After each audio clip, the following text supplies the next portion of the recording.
za kitaifa.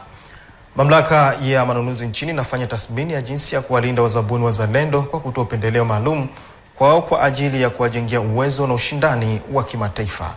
Taarifa zaidi na Immaculate Kilulia. Hayo yamebainishwa na afisa mtendaji mkuu wa mamlaka ya udhibiti wa manunuzi ya umma nchini PPRA, Dr. Laurent Shirima, alipozungumzia mkutano wa 8 wa mamlaka ya manunuzi ya umma kwa nchi za Jumuiya ya Afrika Mashariki utakaoanza kesho mjini Arusha.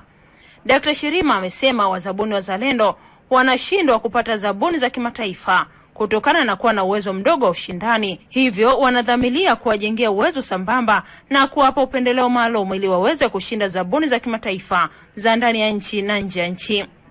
Ni jinsi gani tunaweza kulinda wale wazabuni wa ndani, kwa sababu kwenye soko hilo linavyopanuliwa ushindani utakuwa ni mkubwa, lakini pia tunataka kukua kwa kampuni za ndani ili ziweze kufaidi uwepo wa hilo soko kubwa. Kwa hiyo yako mambo ambayo nayo inabidi tuyajadili siku hiyo kuhusiana na mifumo mbalimbali ya upendeleo kwa kampuni za ndani.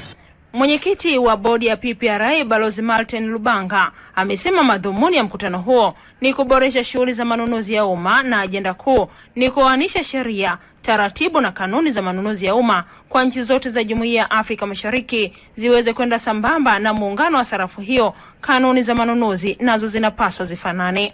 Mkutano huu ni mfululizo wa vikao ambavyo nchi wanachama wa Afrika Mashariki huwa tunakutana kila mwaka kuangalia ni namna gani tunaweza tukaboresha shughuli za manunuzi katika nchi zetu.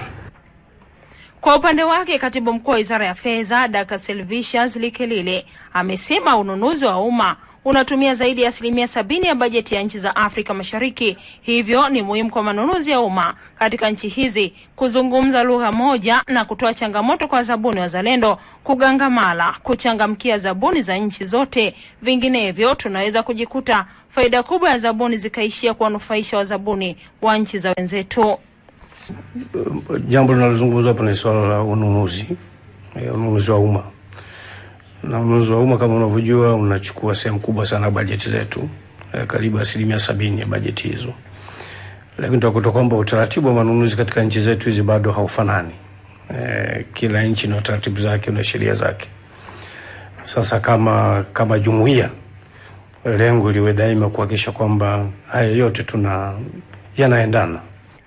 Mkutano huo unaanza kesho utafunguliwa na makamu wa rais Dr. Mohamed Galibu Bilali na unahudhuriwa na wakilishi kutoka Kenya, Uganda, Rwanda, Burundi na wenyeji Tanzania.